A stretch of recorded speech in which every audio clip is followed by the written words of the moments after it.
Well, hello again, YouTube world, and welcome back to my channel. Today, I've got a little bit going on. One of the first things we're going to do is the old CRV is due for an oil change.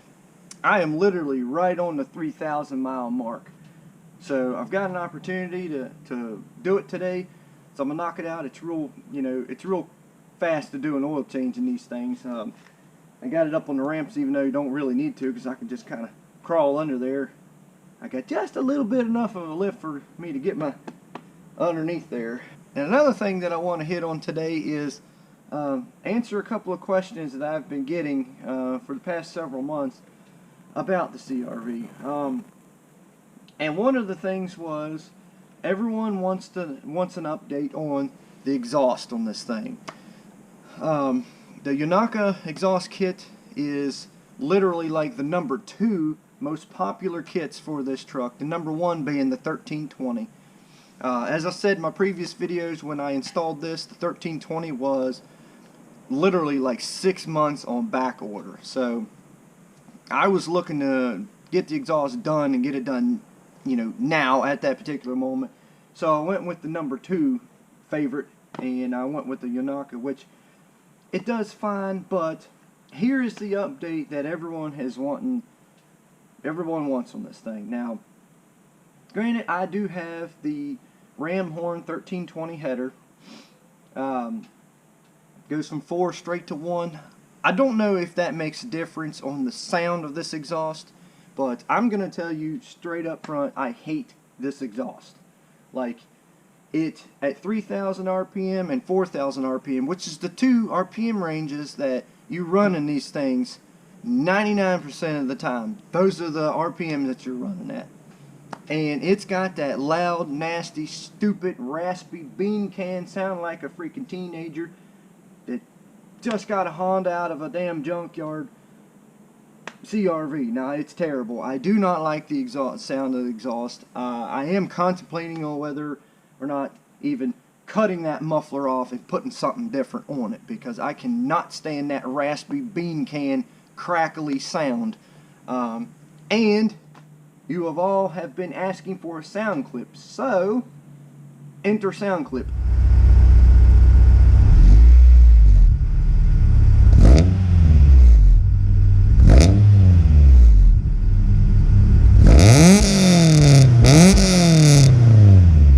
You can see that's why I don't like it.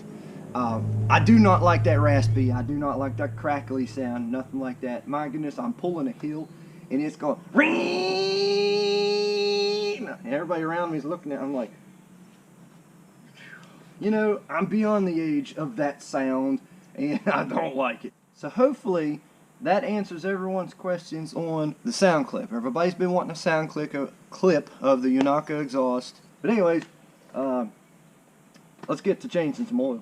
Let's just get us a little bit of oil dumpage out here. Of course, it's going to be a little on the warm side because it was just running. That's why we do it quick. Perfect. Literally one of the first things I do is I clean off the drain plug. Now, I had already loosened up my filter, so we'll just loose there and let it drain. It might. Oh, there it comes. Woo, there we go. Now this is the worst part about Honda, is draining down over the exhaust like that. I hate that. That is terrible. Alright. It's a new oil filter in. And clean the exhaust.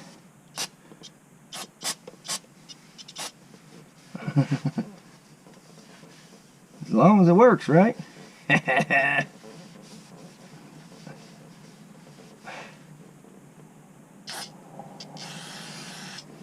Hard to get down the back side, so I just do it that way.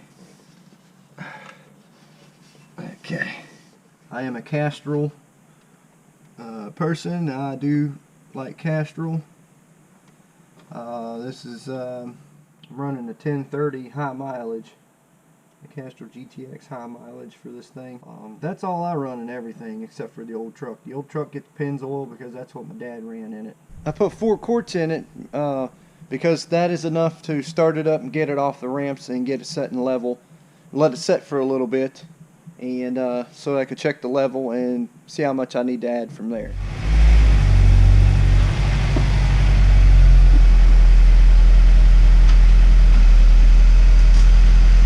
Alright, just added a little more oil to it.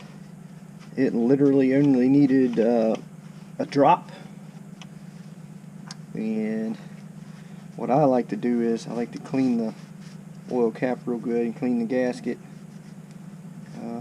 Gotta get under the gasket too because the oil gets everywhere. And clean the whole thing.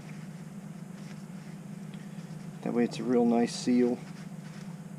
And clean all around there, that way it doesn't, you know, I just don't like any kind of leaks, even though I know this engine leaks a little bit here and there, but this is my fun ride, so it's okay, I guess, if it leaks a little bit, just not up on the top.